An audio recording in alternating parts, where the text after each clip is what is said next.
celebrate the 15th edition of the Mahindra Sanatkada Lucknow Festival, and thank you for being with us. We're grateful to the family of Raja Sahib Salimpur for opening up their home so graciously as they do every year. And as many of you are already familiar, Salimpur House is part of the larger Kaisarbagh complex built by the last Nawab of Awadh Wajid Ali Shah. This year, as before, we dedicate our literary sessions in this literary pavilion to the memory of late Dr. Naseem Iqtidar Ali, who left us a few years ago. She mentored our festival from its very inception and pushed us to excel. Today, I'm personally very thrilled to welcome Professor Saman Habib, who actually needs very little introduction to this audience or to this venue, an integral part of our lives at Sanatkada, the festival, and our newest offering, Biscope, which is a digital museum of cultural history of Awadh.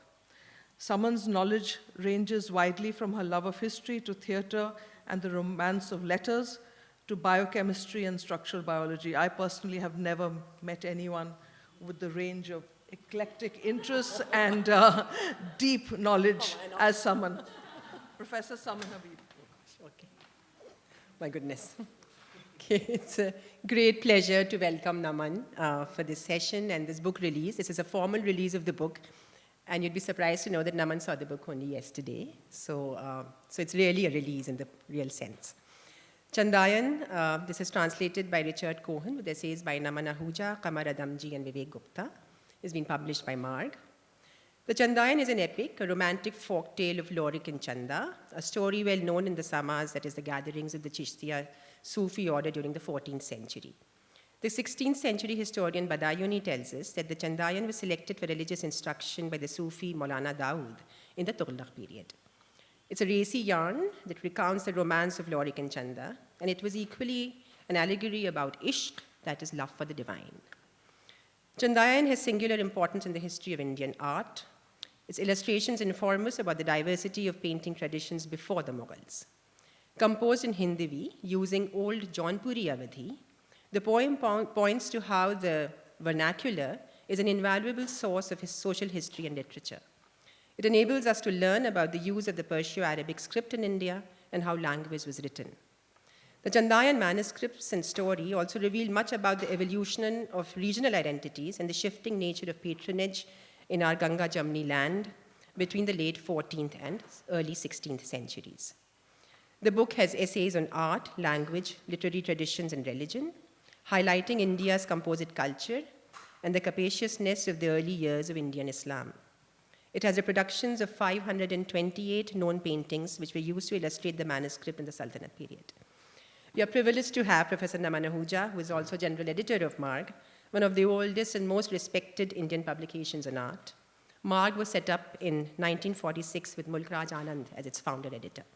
I would invite Naman now to release the book. Particularly happy and proud to have seen Indian folklore that comes from a vernacular tradition that stands as a major monument to Indian history and speaks to the politics of our times in a way that very few other books can do.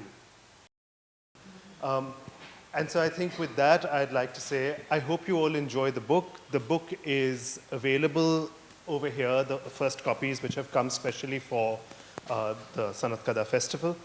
And I hope you'll enjoy reading this. It's not an easy book to have pulled together. To have a visual resource that collects books. I'll tell you more about it formally when I start speaking. But that said, thank you all very much.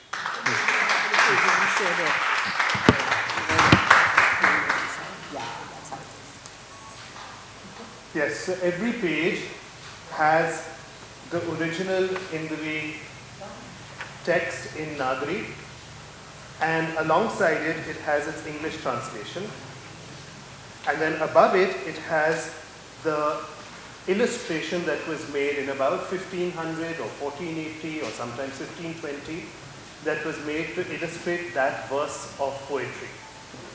And these paintings are lying in 5 major different museums all over the world, and there are about another 80 paintings which are scattered in minor museums and art collections, private art collections all over the world. So 530 pictures have been collected for this particular volume.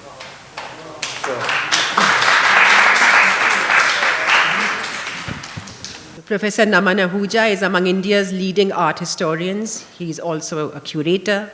He's Professor of Indian Art and Architecture at the Jawaharlal Nehru University in New Delhi, where his research and graduate teaching focuses on Indian iconography and sculpture, temple architecture, and the Sultanate-period painting. His lectures are fascinating, and as are his exhibitions, the ones he has curated, such as The Body in Indian Art and Des Pardes, India and the World, in which he examined the commensurate abilities and divergences of histories of Indians in relation to other civilizations of the world. Some of you have been present at his dissection of Zoffany's painting, General Claude Martin and his friends with the painter in the background, at the Mahindra Sanatkada Lucknow Festival in 2018 in this very room. So on behalf of all of us at MSLF, a very warm welcome, Naman. Please come up and talk. Okay, so thank you. Thank you all very much. It's lovely to be back. And thank you very much for everything you've done for your hospitality and your invitation and to make it all come together. I really wanted to present this book before anywhere else. I wanted the audiences here to see it. The writers of this book, the collaborators, the main author, the translator, Richard Cohen is not here. He couldn't make it to India in time for this particular festival, but he will be here in a few weeks in India, and he'll be in Delhi, Mumbai, and in Hyderabad, where he'll be able to present the book himself. But Vivek Gupta, the other writer who has written a piece for this book, is in Jaipur and is unfortunately unable to be here and with us in Lucknow, even though he did manage to make it from London to India, but he's not here. But Qamar Adamjee, those days of her being able to travel freely in India are unfortunately not so easy anymore because she has a Pakistani and American passport. And so they don't let her come to Mumbai or to anywhere else as freely as she once used to travel and come. The 3 remarkable writers, all 3 of them. Vivek is a specialist on the calligraphy and the material culture of, I would say, about the 13th to 15th centuries in particular, where he has looked at the art and manuscript production of India to be able to assess what was the nature of knowledge that was being gathered and what was the nature of our wonder and curiosity in the world, which he has analyzed in a lot of his writings. He is a specialist on the calligraphy of that time, and he has analyzed the kind of writing that is behind each of the paintings of the Chandayan. The kind of orthography, the kind of calligraphy, and what does that tell us about the society of that time. Qamar Adamjee wrote a PhD at NYU on the Chandayan. And hers was the first project that really pulled together all the different books, illustrated books that we know of. All of those paintings are in this volume. But Richard Cohen is somebody I must pay homage to first, before anyone else really. Richard has been patiently working on translating this for many, many years, and he has created a very spirited translation. It seems at first glance to be why is he using such colloquial English while translating an epic? And then you realize because the epic itself is originally written in a dialect of Hindi, which is rather colloquial. And to capture the spirit of that Avdhi, and especially the sort of intonation of the ribald humor in this very racy yarn, as it is, requires a certain freedom with language and a certain correctness with usage, but also to locate the translation in its times, of the times in which we present this book to you. It's not an easy project because there are 7 main manuscripts of the Chandayan that have been floating around. 2 of them are not illustrated. One is in Kaithi, and one is written in Perso-Arabic script. None of the manuscripts are complete, and they don't have a colophon. So they don't give us a precise date, and they don't tell us whose library they've come from. They don't tell us the name of the scribe. By about the early 20th century, many of these manuscripts, especially the ones that were filled with folios of paintings, had begun to be gathered and collected by major intrepid travelers and collectors. And they ended up in some of the most reputed libraries of the world. So one ended up finally through an aristocratic collection, eventually into what became the University of Manchester. One ended up in the collection of the State Library of Berlin, the Staatsbibliothek. Rai Krishnadas, the founder of the Bharat Kala Bhavan in Varanasi, found 6 folios in the Guddi Bazaar in Banaras, and he picked them up for 2 annas each. Right? There was one that turned up in Lahore, and Karl Khandalawala, an eminent art historian and one of the key forces behind Marg, went to Lahore to inspect those manuscripts. There are 24 or 25 of them, of those folios. And he was the first one who identified the story.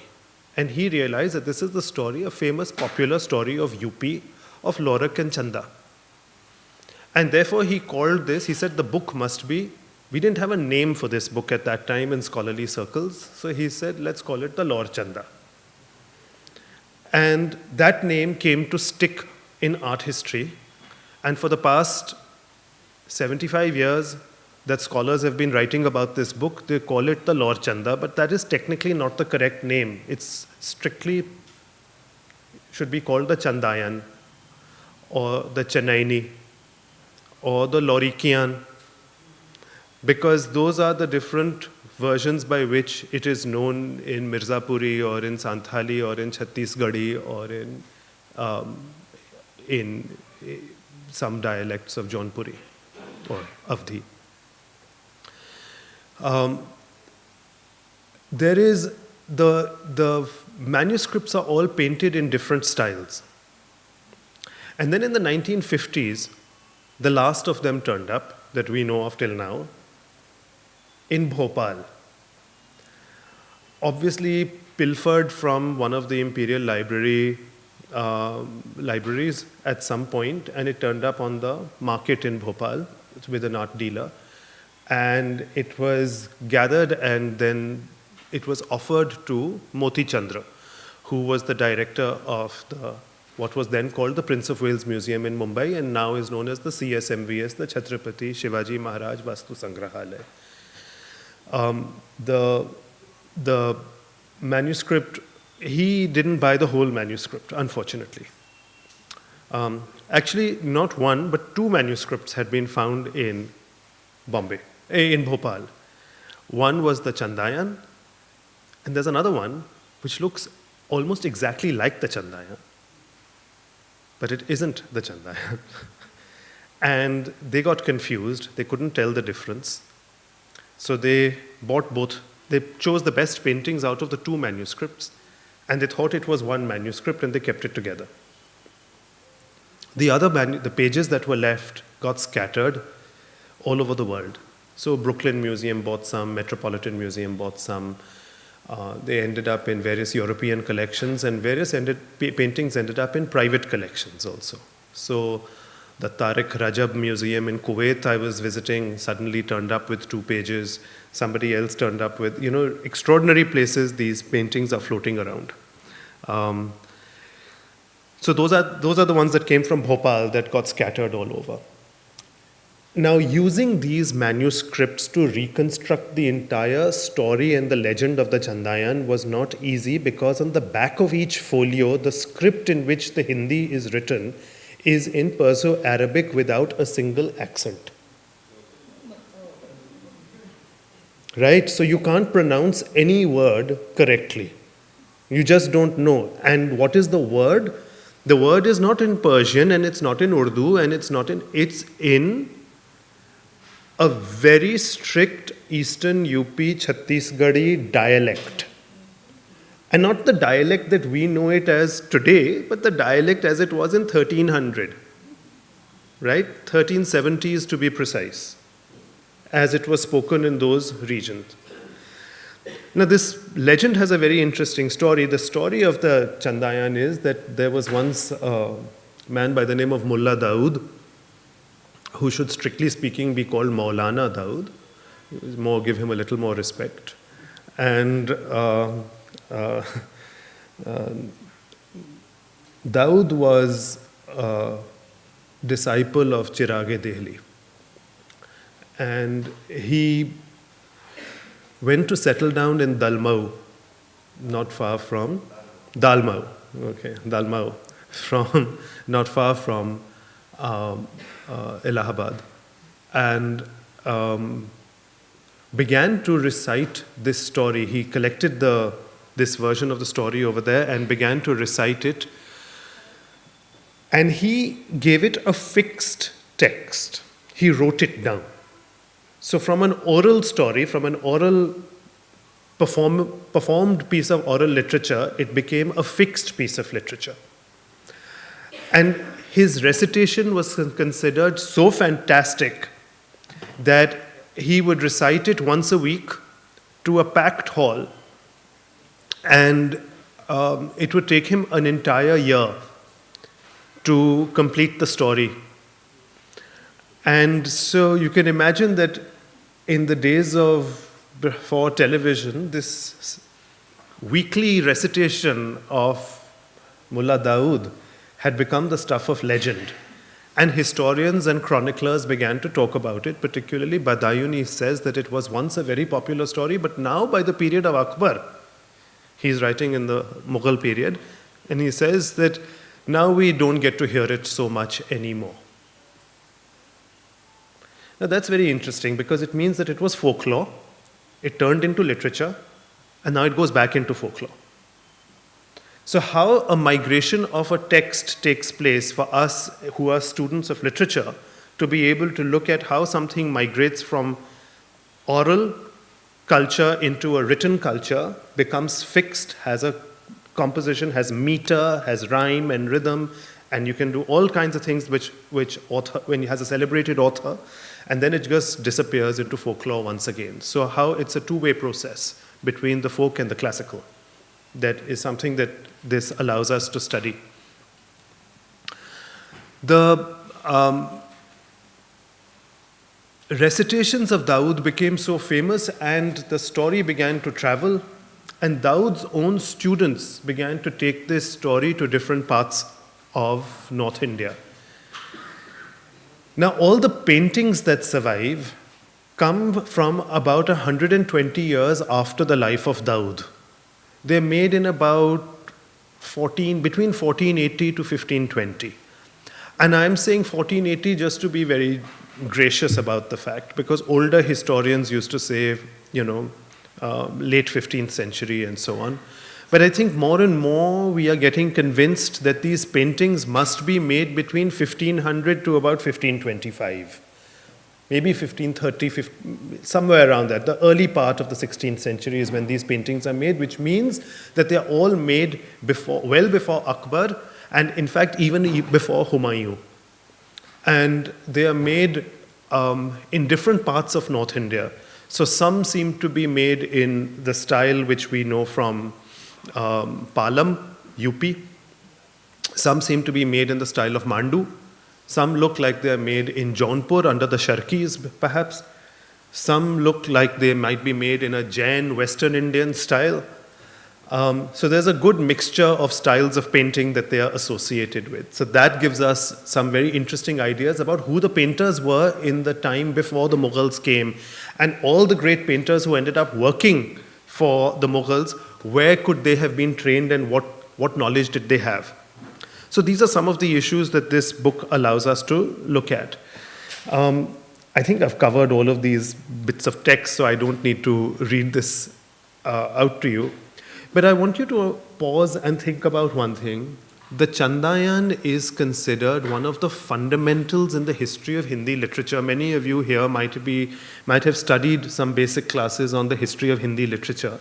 And just as in English literature, you would be made to study your pre-Shakespearean English literature, right?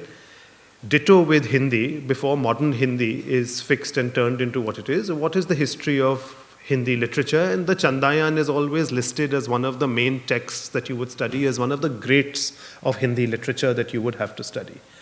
And the interesting thing about this particular text is that if you have to study Hindi literature, you need to know Arabic and Persian script. Because if you don't know the Perso-Arabic script, although there is one manuscript which is in Kaithi, which is a version of Nagari, but all the other Hindi literature that survives is written in Perso-Arabic script. So now that is something that I thought would be particularly valuable to talk about and analyze today. I'm not going to go into too much detail about that because that's Vivek Gupta's terrain. But I'm going to try and present a broader social context of what was going on in India at this time. It has been a great achievement, I have to say, for the entire Marg team to learn how to do a really systematic, solid text. To be able to pull together 530 paintings from museums and collections all over the world, which means you have to write licensing and copyright permissions for 530 paintings. Which means that you have to be able to, we all want to talk about the linguistics of India and as it might have been between 1300 to 1600. Well, making a map of the zones, what do you give the darja of language to? What do you call a dialect? What do you call vernacular? What do you call classical? How do you distinguish between them? What should be the criteria? All of this really comes to the surface because you are suddenly dealing with folklore which you are using to tell classical history. You're using the vernacular as a means to be able to tell a solid history of a period, not using not using a Margi Sanskrit or Hindi, polished Hindi, but you're using a dialect and you're using that to be able to tell social history. So if you want to use the trendy terms like subaltern studies, then we are performing that through this text. But to use that means that we are also performing a categorization system academically. And we don't want to talk in academic jargon to the public. We want the public to be able to understand this. It should just be communicated, right? It shouldn't be in the scholarly circle over here, we can sort of analyze it and talk about it in these ways, but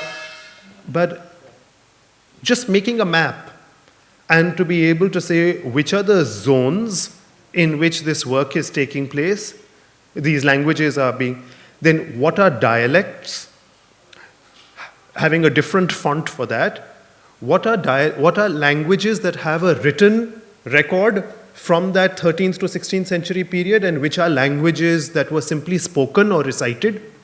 How do you know what was going on in India at that time prior to the Mughals? And this is a critical period which is seeing the rise of regional identities of India. Today we look at the map of India, which the Republic of India decided to make the provinces of India along linguistic lines. So what is the history of that linguistic political division? And how were those languages formed? So it was quite a job doing the research to be able to create that map. It just looks like a map, which I hope is truly a valuable infographic in this volume. Okay. The book presents four main studies. I've historically contextualized the book. The second chapter then is Richard Cohen's study of the language, the style of the language. Then we have the style of the writing, which is studied by Vivek Gupta. And the fourth chapter is a study of the art history by Qamar Adamjee. After that comes 300 pages plus of a detailed verse-by-verse translation of the entire Chandayan and all the paintings of the Chandayan that are pegged to each verse. This has never been done before because nobody, till Richard, has actually read the back of each painting because he understood he understood the language as well as the script. He was able to actually link it and say this is precisely canto number or poem number 500 or 501 or 502. Now till then we had just assumed that this must be a scene of Laurik falling in love with Chanda. But we didn't know which moment in the 530 verses or 540 verses, which moment in that love story it was. So now we actually have a proper, what we call, concordance. And that is going to be very useful for museums and for catalogers for evermore. Okay, so yeah, that's what Richard does. Now, technically, for those of you who are students of literature, do you want to call this a Masnavi? Or do you want to call this a Premakhyan? Right? And the interesting thing is that it fits the categories of both. It fits the categories of both in terms of language, from the Persian perspective, from the Sufi perspective, and it fits the categories of both from the Hindi perspective also. Even the paintings, the curious thing is that even in Iran at this time in Shiraz, at exactly this moment, illustrations of Khusro and Shirin were being made at precisely this moment as great love stories, which were showing them nude and making love. So the idea that, first we thought that, okay, this kind of nudity and frank depiction in art, ये तो सिर्फ हिंदुस्तान में हो सकता है, खजुराहो से चलता आ रहा है, this is only an Indian thing. This can't be happening in Persian art, it won't be there at this time, but it was happening at this very time in Persian art too. So it's quite interesting that this was very much in the climate of art making. And you can look at this manuscript from a Persian perspective, so it was not offensive to the Persian patron. The Sultan who was in Bhopal or Mandu or Jaunpur or Delhi was understanding that this is just an Indian version of the same story that he is looking at with Laila and Majnu or with Khusro and Shirin. It's the same kind of genre of literature. And so this translatability and the hybridity that this manuscript offers is something quite unique for us at multiple levels. It's script, language, and painting. So this is just to give you an idea of what the back of some of the paintings looks like. So the language is quite interesting, is in this dialect, but the headings are sometimes in Persian. Now, Abdul Quddus Gangohi was a Sufi who settled in Saharanpur and then went on to Shahabad near Ambala, and some of his descendants went down to Ahmednagar, in fact. Gangohi is also supposed to have recited this particular text. And it's quite interesting because that's about 100 years after Daud. And the fact that it's been given a Persian title, but the rest is in Persian script but is Hindi language, means that the indexing, please think of it as an editor, it means that your contents page and your indexing, your titles are being written in Persian. That means you are a native Persian speaker, but you are getting the text in Hindi, written in your script. So if you are a Persian reader, this is teaching you Hindi. And it is a desire of the Persian speaker, the Persian patron, to learn Hindi that I think that this text is also telling us about how they wish to assimilate and become part of this culture and learn about this culture. So the storyline is quite interesting because the storyline is also about an ahir called Laurik who falls in love with a woman called Chanda. Now there's a problem here. Laurik is already married to Maina. And at the age of 4, Chanda's marriage was fixed to Bavan. At the age of 12, her Gauna takes place and she's sent off to Bavan's house where she discovers that he hasn't yet sexually matured and has not probably attained puberty or whatever. The poet doesn't make it explicit, but he does say that whereas the 12-year-old Chanda was now looking beautiful and beaming like the moon, which is her name, poor Bavan was still not able to do anything, and she led a miserable 1 year in an unconsummated marriage, which we are told again and again it was not a consummated marriage, in her husband's home. Till one day she decides to leave her husband's home. 1 year later, she makes the pretense of going to get water from the well, and she never comes back, and she carries on from there to her village, and she goes back to her father's home where her father welcomes her back but doesn't know what to do with her. After a while, she's welcome, but she's another man's wife. How long can she stay in her father's house? But the husband makes no effort to reclaim her. He does nothing to get her back.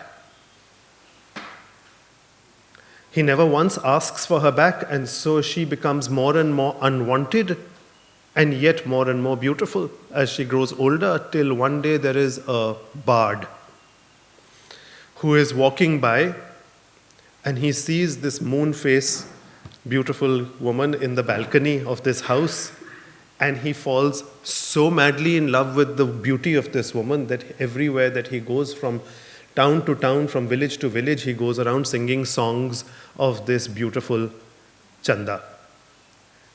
And one day he reaches a town where Rao Roopchand, their names are wonderful. Huh? Each of these characters' names are wonderful. The names need to be unpacked and analyzed at some point, which I've done in my essay. The Roopchand, on one summer night, hears this bard singing these songs. And what is this man singing? He is singing what we call a Nakshik Varnan. Nakshik or Nakshik Varnan. He's singing this song which is the description of this beauty of this girl from head to toe. So uska matha aise, uska naak aise, uske hont aise, so on, uski chhati aisi hai. And he goes on singing the beauty, describing this woman. And Rao Roopchand, who hears this song, says that this is not fiction. His description is so precise. This is a real woman he is singing about. Who is this woman? Isko pakad ke lao. And he gets hold of this man and he makes him squeal and say, where has he seen this girl? And the next thing is that Roopchand takes his army and goes to Meher Sahadev's house. Now, Sahadev is the poor father of Chanda. And Sahadev doesn't know how to protect Chanda's honor in such a situation till somebody tells him that there is a mercenary who lives in your village. Mercenary, very interesting, and says his name is Laurik and he is a strong man for hire. You better hire him and get him to help you out. And Laurik ends up defending Govar. Govar is their town, and ending up defending the honor of Chanda. Okay, ho gayi baat. Now however, the legend of this episode has now reached Bavan's house, and Bavan's mother tells him that other men are now coming and fighting for your wife and are going to steal her. So what are you doing about this? Are you finally going to go and protect your wife and get your wife back or not? Or is she just because there are random men protecting and fighting for your wife out there? So now Bavan has to do something. So Bavan also collects an army. And Bavan collects an army and goes to fight. And at this point, it becomes clear that the alliances that are being forged are not very healthy and normal. And Laurik has to now come and intervene once again. And this time, Laurik's howdah is at the same height as Chanda's balcony. And their eyes met, and there is electric love at first sight. And now Chanda is completely besotted with the idea of this strong man who is in every way an alter ego to her husband. Bichara Bavan is one-eyed and impotent, and he has been painted in some, we've been told he's also slightly lame. And meanwhile, Laurik is this strapping, tall, brave hero. But how will they meet? So now comes Biraspat or Biraspati to their rescue. Biraspat is Chanda's maid and closest confidant. And she says, no, we have to have a party. They have to have a celebration. Rao Sahab, that means Sahadev, Chanda's father, has to throw a party. And twice your honor has been saved by this Laurik. Laurik is owed a treat. So we will call Laurik to the house and we will have a treat. And there you will be present and you can then meet Laurik for yourself. And in fact, you can serve him food as the daughter of the house.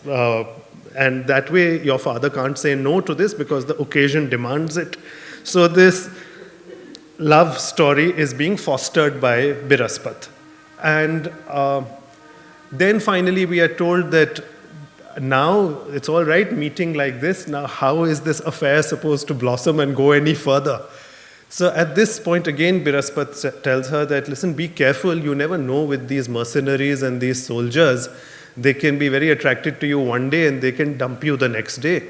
So you don't really know whether he is truly in love with you or not. So we better put him through a test. So he is sent off. He's given a test by the girls and he says ki tum yogi ban jao. He has to become yogi ji and live in a temple. And he lives in a temple for a long time and he usko mala de dete hain. And he says tumhare ko ek hi cheez japni hai, Chanda, Chanda, Chanda. And so he is in the temple and he is given he lives there with his mala, and after some time the girls decide that yes, okay, he is truly in love with her, he has proved himself. And then there is a wonderful occasion because there is an excuse. There is a jagrata that happens after this period of having been a yogi, and during the jagrata he tells his wife he's never been religious. Now his wife doesn't understand why, Mena doesn't understand why he's turning so religious. He's first living in a temple, now he's going for the jagrata every day, but he's not going to the jagrata, he's actually going to visit Chanda. Right? Every night he goes to visit Chanda. He finds a way and Biraspat tells him what is the way, how he can get into Chanda's apartment without being seen. And this love affair is going on. Once the 20 days or 21 days or whatever it is of the Jagrata end, all the women of the village are supposed to go to the temple and pray to the god in the daytime. They all go there, and Mena and Chanda both go to the temple at the same time. And all the married women are there at the temple carrying their thals. And in the middle of all of this, Chanda is also there. Now this is mighty strange because everyone knows that Chanda Bichari is estranged from her husband. Yet she is coming there looking, beaming like this beautiful Nayaka in blossom. And she is also making an offering to the temple. And one look at her with complete feminine intuition, Mena realizes this is the woman who is having an affair with my husband.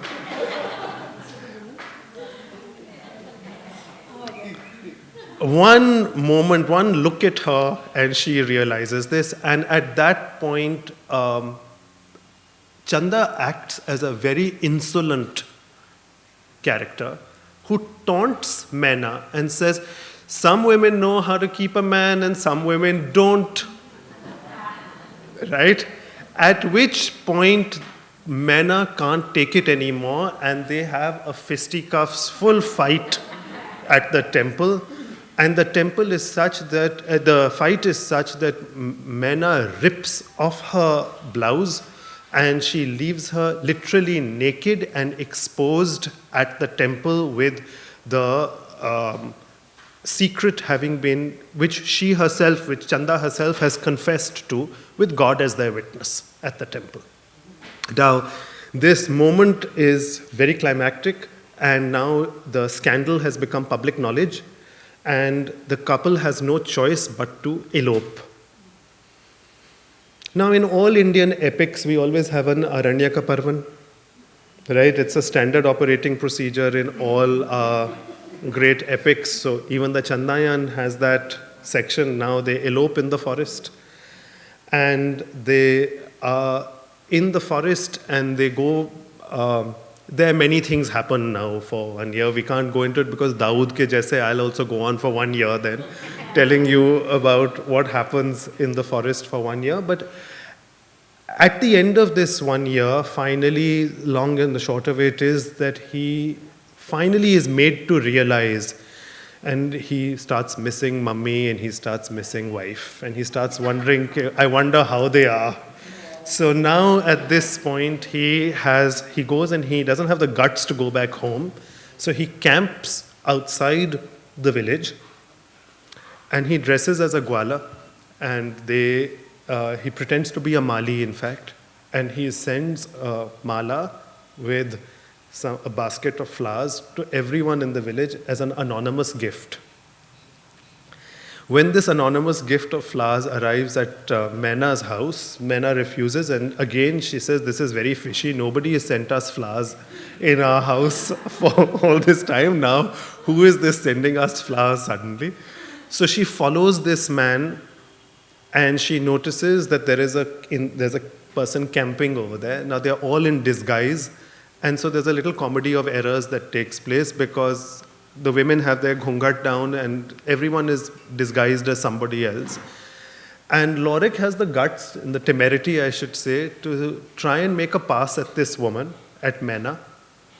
And Mena retorts by saying and letting him know that she's a virtuous woman and she doesn't fall to advances being made by any man on the street like this, and he can keep his hands off her. And at which point she then goes, Mena carries on to have a conversation with Chanda, and once again they reveal their identity to each other and they start having another fight, and Laurik has to take his mask off and do a samjhota, and the final samjhota is that the mother-in-law accepts Chanda as a junior wife. Now, one ending of the story is that this is all divine ishq, that he was fated to be with these huris all his life. He got the mother and the girlfriend and the wife all together. But the poet also tells us that men like this are actually seekers. And he was a perpetual seeker. He was just seeking all his life. The mother, the wife, working as a mercenary, the girlfriend. He really didn't do anything for himself per se. It was always selfless. And he was always seeking. And finally, these women and these things couldn't sustain him, couldn't hold him. We don't know what happened to him in the end. The last we heard was he was walking on the ghats of Banaras. Right? That's what I call the Satyajit Ray ending of the story, the parallel ending, right? Okay. Now, this is the main narrative. But it comes out in painting, and the paintings are beautiful. They're quite extraordinary. This is one of the climactic moments where they are making love. And the poetry is quite good. The bee entered the rose garden and took the nectar from the flower bud. Right? Moving around from branch to branch, he picked the grapes from the vine, played with the fruit. This is her losing her virginity. Right? Frolicked on the oranges and limes, taking pleasure from them with teeth and tongue, he placed his nostrils on her navel, took in the fragrance of the sandalwood paste and smeared it on his head. He took pleasure from the jasmine and white roses, all the flowers and fragrant plants. Chanda released the rose flowers and gave them to the bee. The bee thirstily took the ras, leaving the flowers drained. How much more direct can poetry and alliteration be, you know? And to think that this is being publicly recited. I thought for this year's Ashikana festival, I couldn't start with a verse that was more direct, could I? So it happens in one painting, it happens in another painting, you know, that open golden door. My students insist that it is a silhouette of a ling in the center and the bottom center of the painting. It may be. There are other such beautiful verses. We don't have the time to go into it all today, so I won't because we're going to run out of time.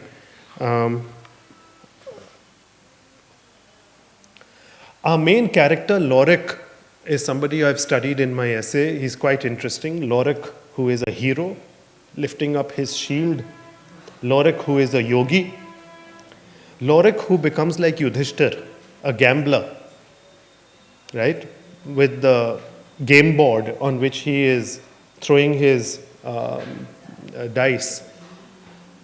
And Laurik, in one episode when he is inconsolable and he is tearing out his hair because Chanda might have died and he doesn't know what to do. She's been bitten by a snake.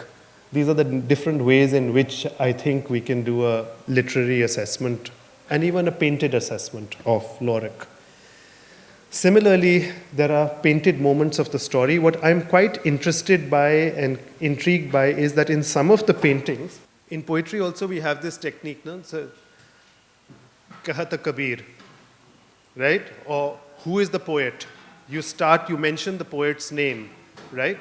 And so now it's no longer an anonymous Chennai or a Laurikian or a Lauriki. It has now become Daud says. Thus said Daud. And then we get the painting. The other interesting thing is the wonderfully graphic paintings of the women fighting. In fact, in one of the scenes, she's kicking her in the groin. In there, she's tearing off her clothes and they're pulling each other's hair out till finally Laurik has to come and stop the public fight. All of this is happening in front of God.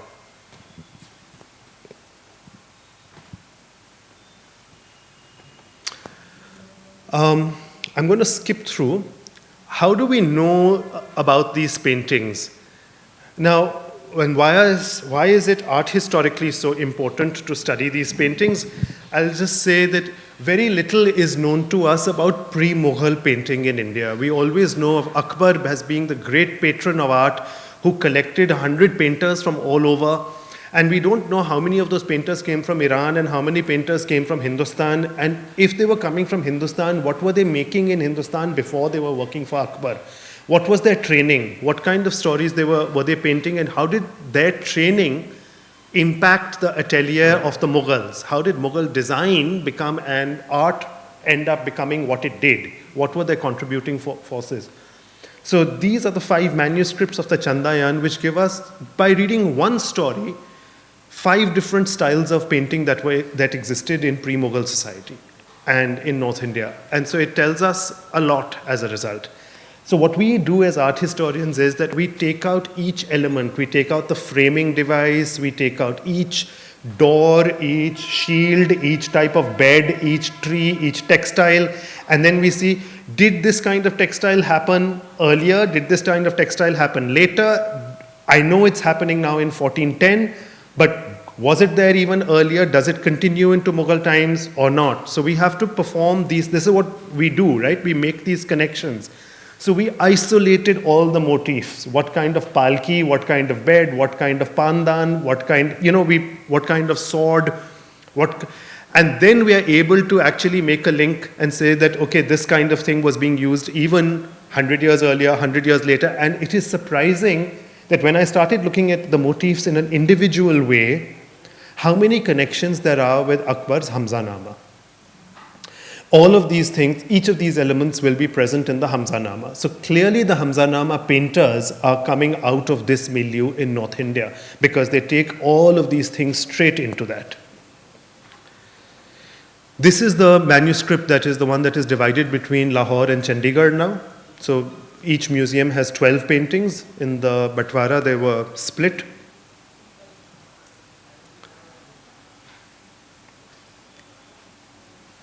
This is the manuscript which Rai Krishna Das bought in the Gudri Bazaar in Banaras. And it's in what we call a Jain style, with this outward eye, this eye that projects out of the head. Now, paintings like this in the Jain style are supposed to have stopped being made by 1450. After 1450, three-quarter profile faces began to be made in Jain art. But this is not as early as 1450. So now there's a problem here. How do we understand this? The other thing is that these paintings are not on a pothi. All Indian books till now had been in a pothi format, horizontal. These are vertical. They have become kitabs. They're read like a book. They're made on paper. They're not made on palm leaf. So you're reading it as a book. So you've got paper. Paper manufacturing has come to South Asia. So there are technical things also that we need to look at. This is the one which is lying in the Berlin collection, in the Staatsbibliothek, and it is also in a slightly Jain style. This is the one that came out of Bhopal that was now scattered in museums all over the world, but the largest number is in the CSMVS in Mumbai. And this is quite different. This looks like it's been made for the Sultan of Mandu. It's much more Persian in its style. And the whole thing is very fussy. It's got lots of decoration behind it and all, whereas the previous pages were plain. This is in what we call the Chaura Panchasika style, right? The famous Chaura Panchasika style. So Jain style, etc. And then the last one is the most stylish of the lot, which is probably made in Mandu, but Qamar Adamjee has suggested it might have been made in Ahmednagar. One of the two. It's actually almost identical to this one. It's just that this one has embellishment. There's just surface decoration all over. The whole background has been filled with some motif. You take out the motif, it becomes like that. Okay. And this is the one that people keep assuming is a Lord Chanda, but it's not actually. It's the Maina Sat. I told you there was one more painting that was found in Bhopal which looked just like the Chandayan, and the two manuscripts got confused. Now, as an art historian or as a historian or as a student of literature, I was very interested in this idea of the Maina Sat. The reason is because the Chandayan, the story itself is being told from Chanda's perspective, an adulteress. Right? However, there is a parallel story made at the same time, kept in the same library, and that is called Maina Sat. Right? Maina's Sat, Maina's truth and version, her story, her version of the story. So I thought, okay, this will be great, let's read this, but it was an even more patriarchal text than the other one, because in this Maina is at pains to say what a virtuous woman she is, how she is such a sati, how she is so perfect, and what suffering she has endured. So it's all about her victimization and her sacrifice. The whole text is about her playing victim and sacrificer, page after page. So these are the Maina Sat paintings. They're very repetitive. What I was also interested in is that as an art historian, we get to see something in the paintings that you can't get to see by simply reading the poems. For instance, we get a view of what kind of tile work had come to India, what kind of chhajjas and pavilions are being made in India during the Tughlaq into the Lodi period. We know what kind of cannon and guns are beginning to enter the Indian environment, which is extremely important from a history point of view, because now we've got paintings that actually show us the kind of bastions, fortifications. It's no longer bows and arrows and swords and so on, but it's also now new warfare which is coming into the subcontinent. We get an idea of how chainmail armor has come in, right? Looking at Laurik's armor, it's no longer being made out of leather and rhino hide as older armor used to be, but chainmail. We get a vision, for instance, of what a market looked like. Now, that feast that Rao Meher Sahadev has for celebrating Laurik's victory, the poet gives us a perfect description of what was being cooked. So it was such a big feast that first you had this thing of the deer and the animals that were being collected and brought and going to be skinned and cooked, right? Then these were the people, the fowl, the birds that were being collected. So you got the big game, the small game. Then there's the paintings of all the vegetables that are going to be prepared. Now each of these has a 7-line or 8-line poem describing exactly what it is. All the different vegetables that are being cooked, and then all the different types of rice and dal that are also being cooked for this feast. There is a specific description about collecting the utensils, the special utensils that are required for each type of dish. The kind of crockery, the plates that will be used for serving guests, and who are the people who will make those. So which variety of leaf has to be used to make a plate for what type of food. Now, this may mean very little to us today, but I can tell you, for anyone who's interested in a history of design, this is invaluable information, because it's an entire lifestyle and everything that goes with it, where you get all this evidence of material culture, which is not normally something that is available to us. Scenes of a market. What did a market in the 1500s look like? What did you go and shop at the market? There's a verse, I am carrying wax, madder, chironji, betel nut, coconut, clove, camphor, and dates, molasses, fragrances, vermilion, bay leaf, and pennywort in vast quantities.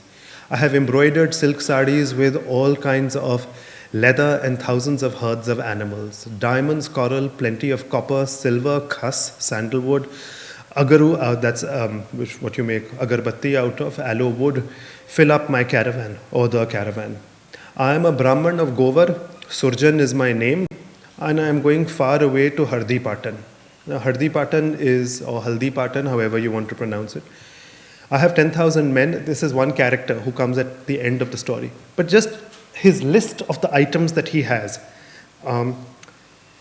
When the bard is singing about Chanda, he says, he describes, when he's doing his the Nakshek Varnan, he describes her clothes. And he tells us that she wears a red tasseled sari, she wears, and then he goes into all the different types of textiles that you get, one after the other, whether it's which center of India it's come from Maheshwar or from Chanderi or from here or from there. He's mentioned all of the names. And so the names and locations, we're talking about geo-indexing and the lists of names of places from where textiles come. And that is the beautiful Chanda that is being described. That is the bard singing the tale. And that's poor Rupchand who is falling more and more in love with the idea of Chanda, right? So we get a description of all the different types of saris and clothes that are used at that time. Similarly, there is a description of the wall paintings in Chanda's house. How is Chanda's interior decoration done? Now, you wouldn't be able to, movie makers, set designers, production people, they really need this. They really need to be able to understand, okay, if I'm making a period drama and situating it in 1400 in India, how do I figure out everything? And this book gives us all of that pre-Mughal aesthetic of knowing how do I make my set design, what kind of interior, and her entire interior is supposed to have scenes of the Ramayana and Mahabharata at all painted on the walls inside it. Now, all these depictions of Ramayana and Mahabharata, yogis, him becoming a yogi in a Hindu temple, There is a Baramasa also thrown into it. It's all being communicated through a language of mudras, asans, so this vitark or patak, all these gestures are being used. So now there is a language of classical communication, and the best classical moment is that when Chanda reaches the temple, before she is stripped by Mena, Chanda turns into a Surasundari.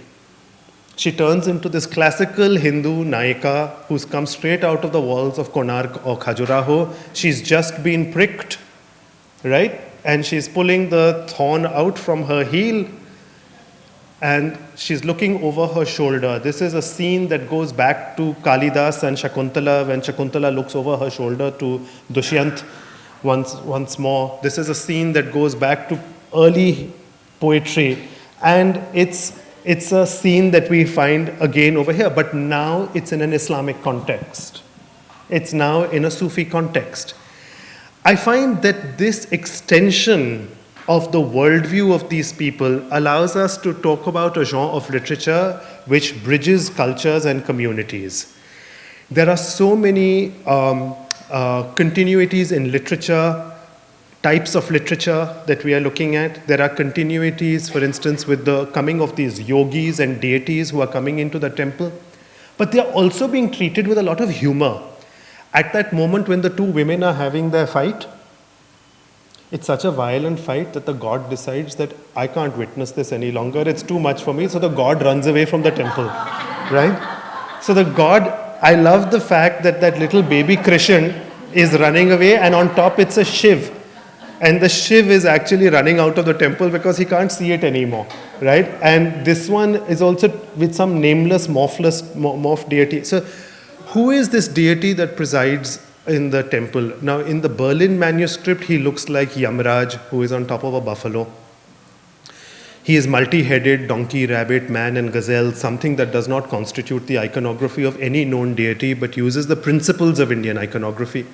In the Manchester one, he seems like a small little blue god, unrecognizable, could be any little lalla, right?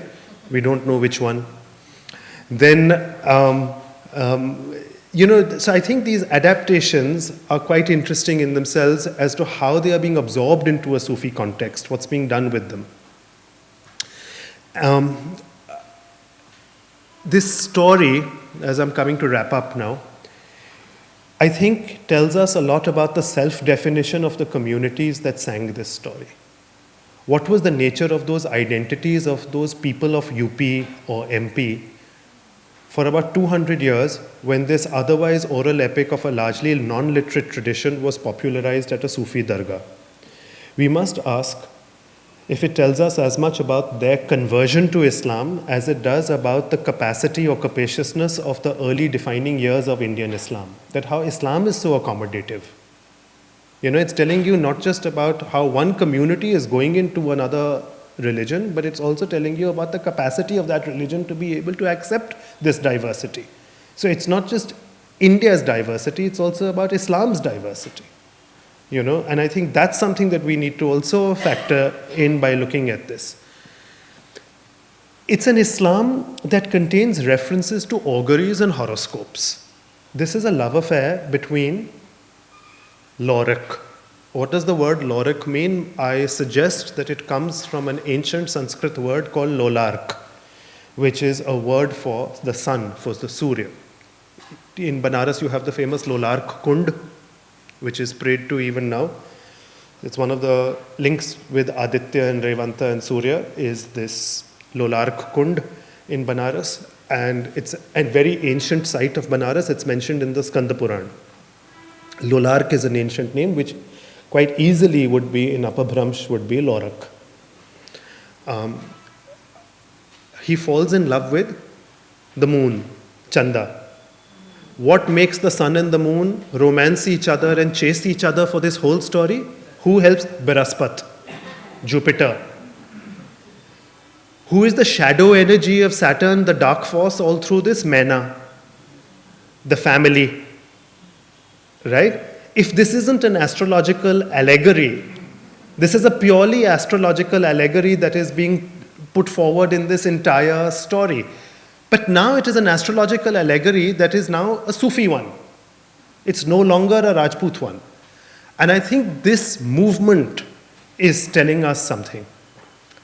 Quite simply, Sufism here accommodates the varieties of existing communities into a Muslim environment.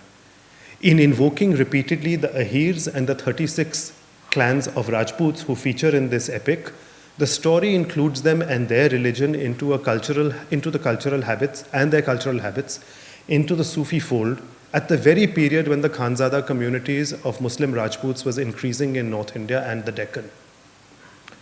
A warrior like Laurik emerges as a historical archetype, a protagonist who captures the audience's attention because of how he echoes its circumstances.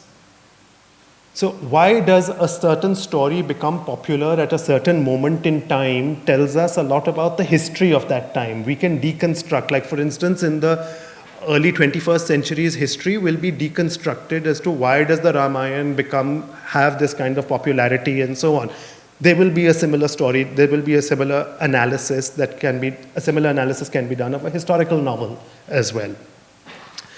I'm going to end simply with one poem from this. One of the poems in a key moment of the story, where Chanda is completely distracted and she has no consolation. And she asks Biraspat, recite a story to me that is going to make me forget my life, right? The problems of my life. A story that is so filled with ras that I get absorbed in the story and I'm no longer absorbed in the problems of my life. Distract me. So Biraspat says, you are so innocent. If I tell you one of these fantastic stories, you will believe it to be reality.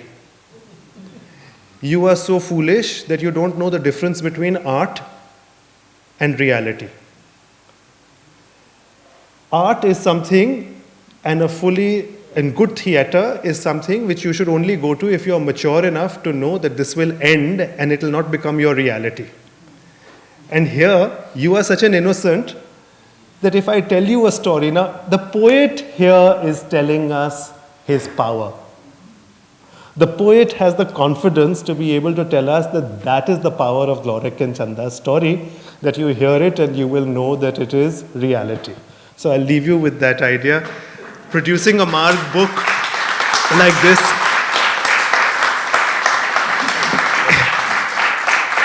is really no joke.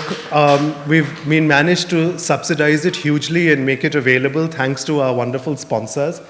And I hope you enjoy it. Thank you.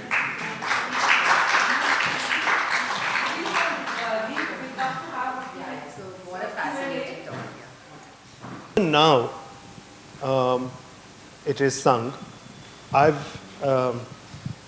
There were some anthropologists and scholars of literature who recorded it, in fact, on tape in the 1960s. And those tapes are now lying in the London University SOAS library. And they're very valuable documentation of the whole Chennai story. Full recitation, I think it's on 4 or 5 spools. I don't know if anyone still sings the whole story or if a Dastan Go wants to revive it. It would be a good one to pick up. Yes. So what happened to Rupchand? Did he give up on Chanda? Yeah, Rupchand was packed up and Tafaka Road from right then. But poor Bavan, the husband, he has a very interesting story to tell, because Bichara comes to the final moment when Laurik and Chanda elope. At that moment, Chanda dresses up as a man and disguises herself to get out of the village and out of the town. And when they are escaping, they encounter Bavan. And Bavan finally says that this has got to be resolved once and for all. You can't run away with another man. And she says that my truth is this man and you are not my truth and I'm not going to go with you. And the man has to intervene, Laurik. And Laurik and Bavan have no alternative but to have a fight and to win this woman. And of course, Laurik is the braver, mightier warrior.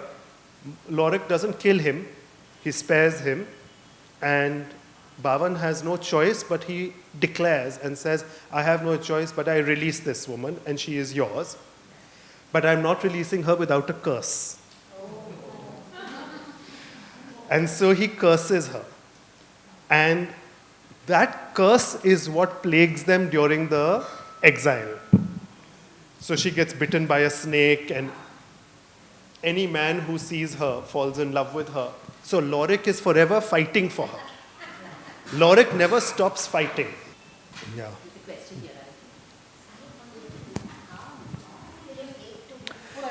Yeah, thanks for How long asking did me it that. take? You know, it's This been a is- lovely journey. I first started working on this when I had to supervise an MA student when I used to teach at SOAS in 1999.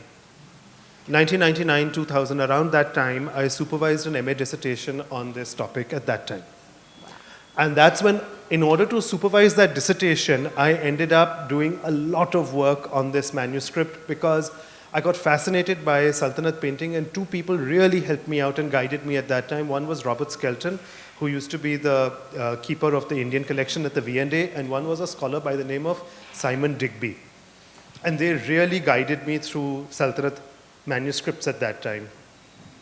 Then after that, I became a specialist more of ancient Indian art and classical iconography, and my deep involvement with Sultanate material stopped.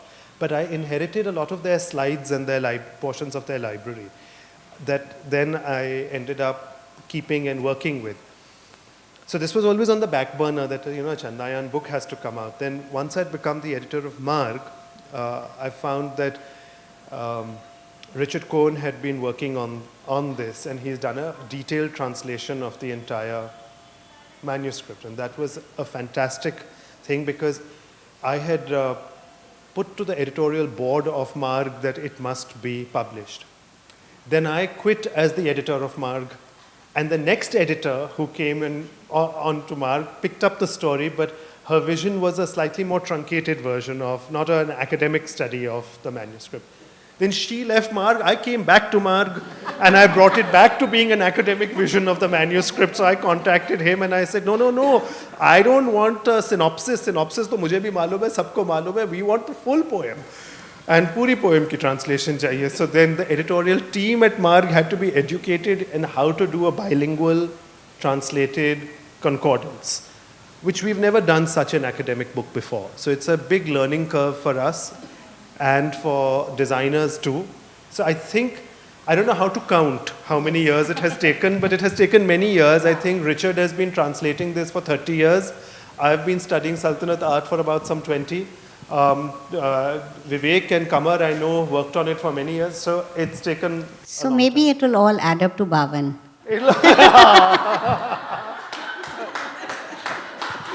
On that wonderful note, I think we should all go and Fascinating. have lunch. This is fascinating talk. Fabulous start to Ashikana Lucknow. Adab and Shukriya, Professor Naman Ahuja. A warm round of applause, Mahindra Sanatkada style. Thank you for returning here to the Literary Pavilion. And what an extraordinary piece of work for all of us, for the archives, for our knowledge, for the world actually. So thank you so very much. And I'm particularly thrilled, I don't know if I'm right or wrong, but I think we've beaten JLF to this book release.